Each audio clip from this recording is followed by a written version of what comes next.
the majority of your customers are not in the market today for what you want. So we can spend all day trying to optimize and fix our baskets, but if we don't fix the ultimate problem, which is giving consumers more reason to visit us and more reason to buy from us and breaking that into purchase cycle, we're never going to fix our revenue problem.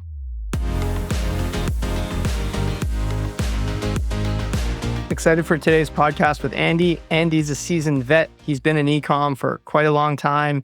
He even dated himself in the podcast. He's sold things like computers online through Dell to other products. It's a really interesting episode on how to sell regulated products on the internet. Something I didn't know too much going into the podcast. So I hope you all enjoy it today. Welcome to another episode of the e-commerce toolbox expert's perspective. Joining us today, we have Andy Lark, who's an advisor at Drinks. Welcome, Andy. Hey, great to be with you, Kellen. Awesome. Why don't you kick us off by telling us a bit about where are you in your career journey and how you ended up at Drinks?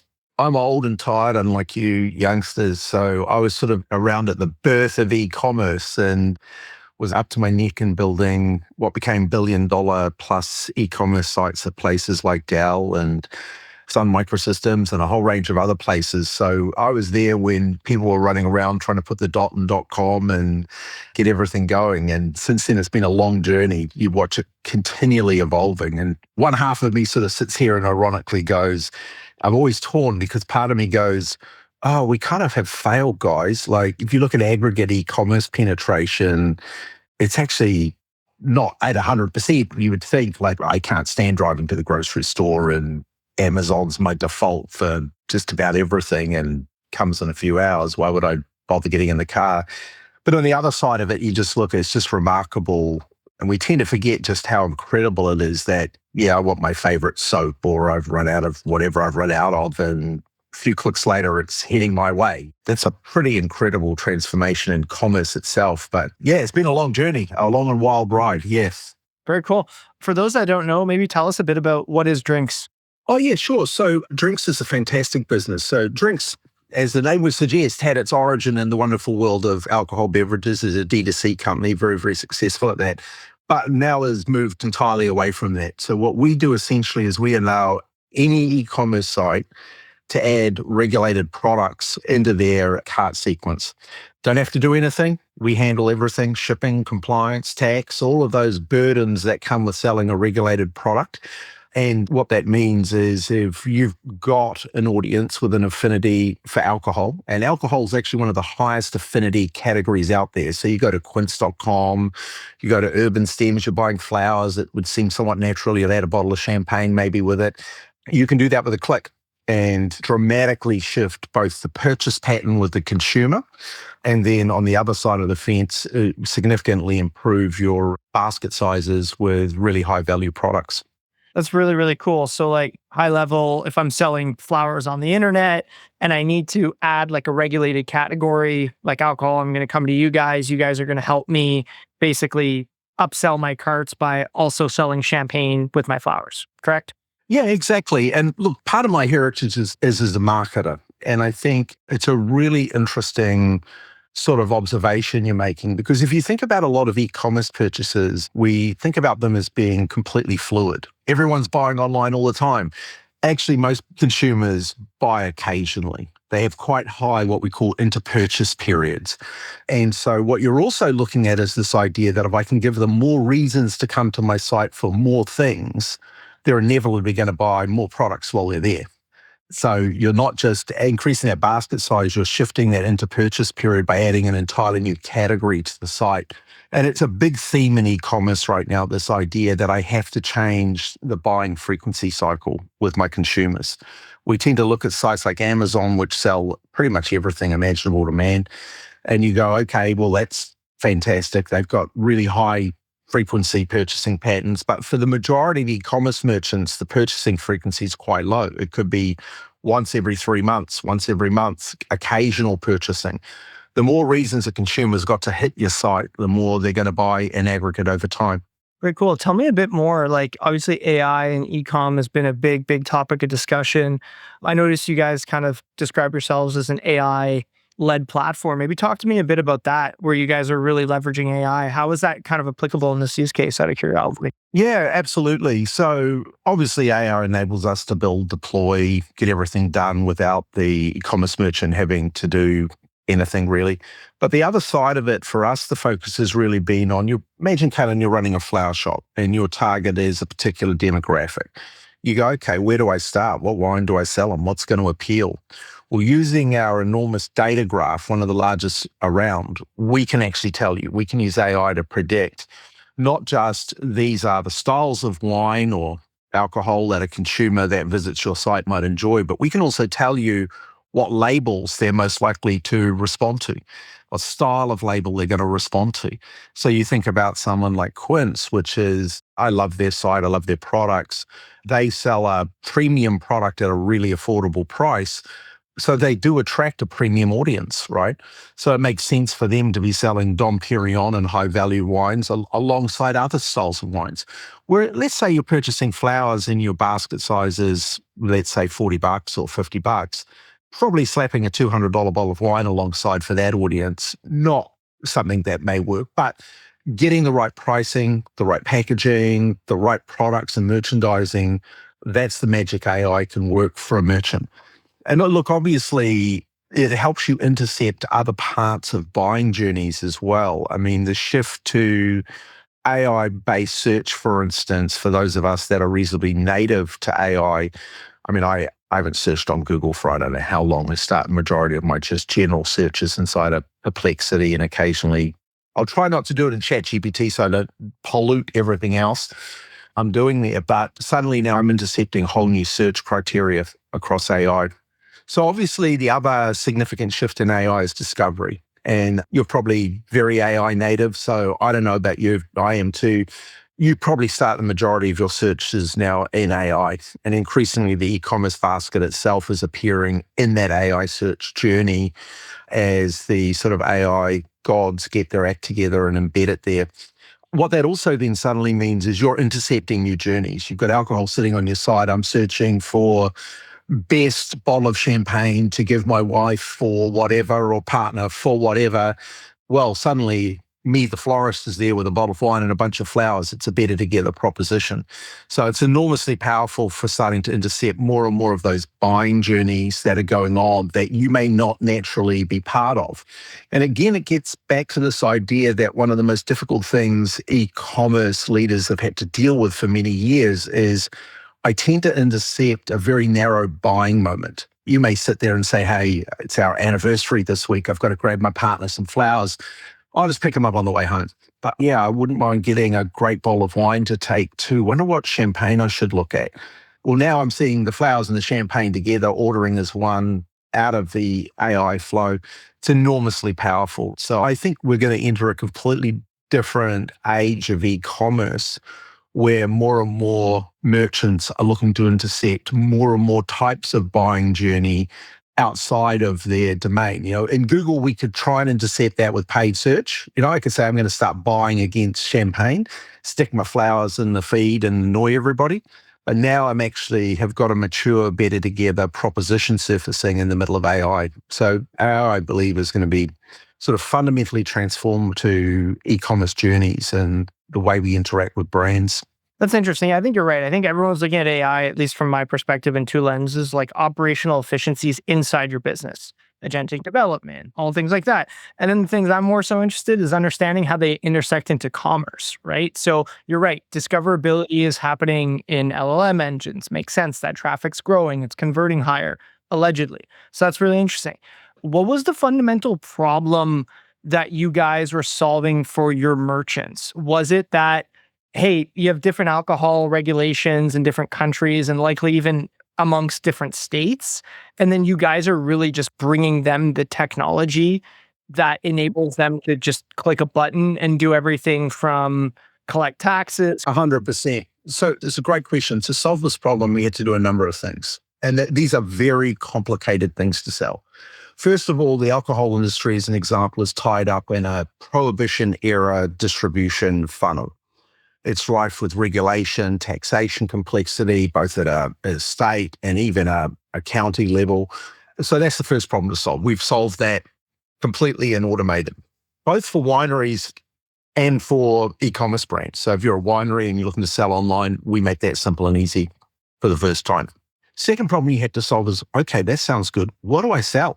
I mean, should I sell rosés? Should I sell champagne? Should I sell cabernets? What should I sell? Should I sell non-alcoholic wines? And the simple answer is AI can help solve that problem along with our expertise. And then the third problem I have to solve is, that all sounds good. I know what I want to sell. How do I get it?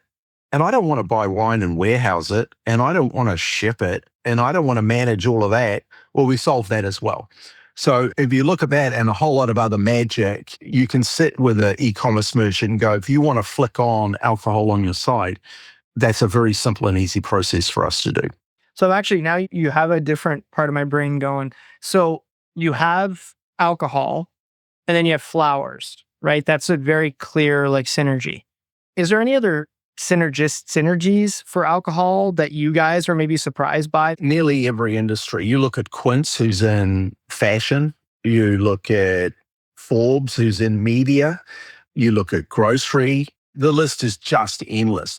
And when we think about grocery, we think about the big mega category of grocery. We don't tend to think about the hundreds of thousands of folks that subscribe to meal kits, or they subscribe to, let's say, their favorite venison or steak delivery service. And then you think about influencers. We've done some great work with Half Baked Harvest, really powerful influencer sites surfacing great recommendations on foods, on menus, and things like that. So the list is just endless. So we're just scratching the surface right now on where this fits and where it sits. And nearly any category goes well together. Now, I'm not sure you'd snag a bottle of champagne to go with your new computer, but you get the drift. I think it's more in the true consumer side product vector. But media, for instance, is another very strong category for us. If you're listening to the e-commerce toolbox, you're entitled to a podcast exclusive website audit. Go to noibu.com/podcast-audit for a free scan that uncovers the hidden friction blocking your conversions and shows you where you're leaking revenue. How did you guys solve the problem of like, okay, Valentine's Day is coming up? It's a two-part question. Number one, I want to order my wife flowers. Makes sense. I'm going to attach a bottle of champagne. How did you guys solve the problem of like sending alcohol to another person? Like, do I need to like upload her driver's license? Obviously, I'm 21. Yeah, we handle the compliance verification, age verification as part of our process. We handle the delivery. We handle then the delivery expertise to go, I need to see a driver's license. This is alcohol. So we handle all of that automatically. It's built into the platform. And it's a good question because those are sort of the barriers you immediately run into when you chat to people. I think one of the other really interesting things, and this applies to all e-commerce categories, right? And it goes back to that original point I made. As someone who's old and tired in the e-commerce space, I often look at it and go, man, e-commerce has been incredible. What a success story. What an industry. And I go, yeah, but alcohol penetration in e-commerce is like 10% of total volume. It's so underpenetrated. And even the leading categories are at 20% penetration. Consumers as a whole have heavily orientated towards e-commerce for convenience or access to selection. And this is a key point because suddenly if I've got products on my site, you could get flowers from anywhere. On the way home, you could pull in somewhere and snag some flowers. You can get flowers from anywhere. But you can't get flowers from anywhere with a beautiful bottle of rosé that is got a big gold star on it and isn't available anywhere else. So what you're trying to do with these kinds of products is build a sense of differentiation, build a sense of exclusivity, build a sense of a better together proposition for the customer that causes them to go, wow, this is super cool. I can't get this anywhere else. I'm going to come back here for this gifting or whatever I'm trying to achieve. So it's this age-old problem in e-commerce is how do I get the consumer to shift their buying pattern? That's really cool. Yeah, I know ordering alcohol wasn't exactly like easy. It was probably a technical barrier from the beginning. Oh my God, it's easier to buy a Tesla, online. And so we set out to solve that problem. We wanted it to be easier than buying a Tesla. We wanted it to be click, you've got wine on the way. I love that. Really cool. Shifting, I know that you spent a lot of your career on like marketing and conversion rate optimization. How are you thinking about that in terms of like the merchants using your software? You're obviously injecting some additional steps into the checkout process? Like, how should they think about increasing overall revenue where it's like you're adding steps, maybe that decreases conversion a little bit? Yeah, and look, the trick is not to add steps. The trick is I'm shopping on the page, I see a better together. Urban Stems, for instance, is very good at this, where you've got the wine and the flowers together, and I just want that. Click, click, click. It's almost zero impact on the basket conversion process. Now, as someone who's been around e-commerce forever, and I don't want to dismiss the importance of focusing on your conversion speed and how frictionless you can make that. And you probably, like me, you can tell how many boring meetings you've been in a week by the number of Amazon packages landing on your doorstep. There's a direct correlation between the two. You're like, and then you're wondering, why did I order all those sponges online? Like, I've got 200. And so e-commerce leaders are right to focus on conversion. We've made that painless. That's not the fundamental issue, though. There's a really core rule that originated fundamentally out of B2B marketing, but it's equally applicable in the extreme to consumer goods marketing online. And it's called the 95-5 rule. And what that's it's not really a rule, technically, it's more of a rubric or a construct, but it's true. And that is, the majority of your customers are not in the market today for what you want. So we can spend all day trying to optimize and fix our baskets, but if we don't fix the ultimate problem, which is giving consumers more reason to visit us and more reason to buy from us and breaking that into purchase cycle, we're never going to fix our revenue problem. We're basically optimizing a fixed revenue pool that we have today and paying a lot of money to try and increase that revenue pool. But we're not really fixing the majority of the problem, which is the majority of customers are not buying from us at all today. And how do I increase their purchase frequency? How do I increase their visit recency to my site? And then when they're there, how do I get my basket up in size dramatically? And if I fix that problem, I could tune my conversion rate at the point of basket origination by 1%, 2%, 5%. I can convert that. I can improve that all day long, but I'm not actually going to solve my fundamental scaling and growth problem as an e-commerce business. Makes sense. Have you guys ever considered the synergy of other regulated products, or are you just looking at it? Oh, absolutely. We're looking closely at it. You look at the expansion of THC beverages, for instance, in key sectors of the market. That's a really interesting dynamic. So we're working on that at the moment. You look at the overall cannabis market. That is a core trend within specific demographics. And then you look at all the pharmacological products that sit out there that people want. So there's 100 dimensions to regulated products. So we're looking at all of that. We're looking at implementing all of that. We've got a lot of demand and interest from merchants for that. But on the other side of the spectrum, alcohol's a $250 to $300 billion e-commerce category in the US. So at 10% e-commerce penetration, there is heaps of room to grow there. And because it is so underpenetrated, that's the opportunity for the merchant. We do buy alcohol. We buy a lot of alcohol, but we are locked up in very traditional purchasing patterns. And by exposing alcohol in more places to more people, we grow the category as a whole as well.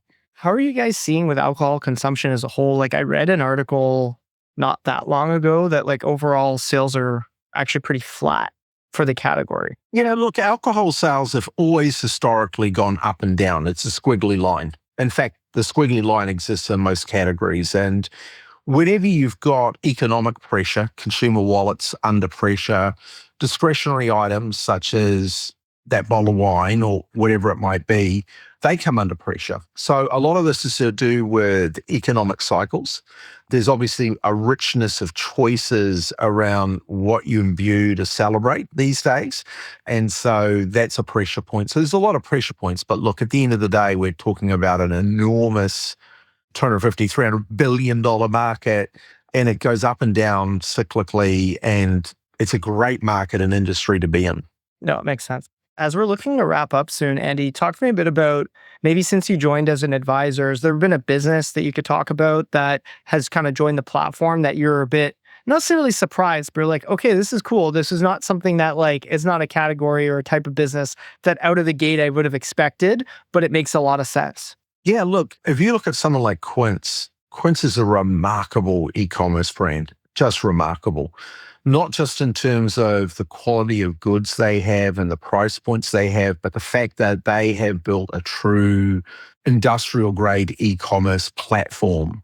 And when you look at it and you look at the variety and what's on the Quince site and you go, okay, would alcohol fit here? But they are some of the smartest e-commerce folks I've run into in a long time around the idea of starting with the customer and understanding what the customer's moment of doubt, desire, dissatisfaction is, something I call the mods, right? And that idea that if I'm on Quince and I'm searching for that new cashmere hoodie and I'm encountering premium bag products, I'm in an entire shopping experience that is around highly available luxury products that I can afford and enjoy. And then I suddenly discover champagne and wine and caviar and all kinds of things. That ability to extend the buying journey and engage consumers, just phenomenal. They are very, very good. That's really cool, actually. And that reminds me, have you been to Canada before? I've been there many, many, many times, and all seasons as well. So there's a local, well, it's only in Canada. It's called Holt Renfrew. It's like a luxury kind of department store. Yeah, I know it well, yeah. And it's kind of similar to what you're saying. Yeah, and that's right. And the great multi-product brands understand their number one job is to craft experiences while you're there that surprise and delight you and cause you to open your aperture about the brand. And they're very, very good at Quince, and others are very, very good at this. Yeah, it kind of reminds me of like what they do in store, but you guys are just kind of helping it online. Like you're there, you see a luxury pair of shoes, and then there's like a high-end croissant. Yeah, exactly. But it's really, really cool, like product pairings. What they're tapping into is another, I'm putting my sort of professor of marketing hat on here when I go out and teach people about marketing. And I say, look, one of the single biggest myths about e-commerce as a whole is that we are rational decision makers. You're looking for that new pair of designer jeans, perhaps. And so you hit the website and I'm doing research and I'm going to go into a funnel and I'm going to think and then I'm going to price compare. Not so much. You're sitting at a meeting, you're bored shitless. Oh shit, I got to grab some new jeans. Before you know it, on the whole site, croissants, click, I'll have some of them too. You know what I mean? The rational decision-making is an illusion. We are one DNA string off monkeys, right? And we chase the banana. And people say to me, I don't think that's true, Andy. And I think consumers are very price shoppers. And I'm like, really? Let me just pop over to your house and have a look in your closet. Maybe you could explain to me some of these purchases, And they're like, no, I don't want you to do that. That's creepy. I don't want you to do that, but you're right. I guess you're right. And you just have to look at your experience in heading home from the grocery store where you set out to buy bread, butter, and some milk, and you come home with a rare chocolate drink mix, 4 bottles of spritzer, some new energy drink, some electrolyte product in sachets that just cost you $60. And you get home and they're like, honey, what is all this other stuff you got? So it's fascinating, right? How the brain works when we get online and we start shopping. Yeah, no, it's really, really cool. Well, Andy, thanks for taking the time. I know it's early morning for you, so I really appreciate you hopping on. My pleasure, man. Keep up the good work. Keep teaching everyone about e-commerce. There's lots to learn. One day at a time. Thanks, Andy. Yeah, take care, man. See you. The e-commerce toolbox Expert Perspectives is brought to you by Noibu. To find out more about Noibu and how we can help you debug your e-commerce site and rocket your revenue, visit www.noibu.com. That's Noibu.com. And then make sure to search for the e-commerce toolbox Expert Perspectives on Apple Podcasts, Spotify, or anywhere else podcasts are found, and click subscribe so you don't miss out on any future episodes. On behalf of the team here at Noibu, thanks for listening.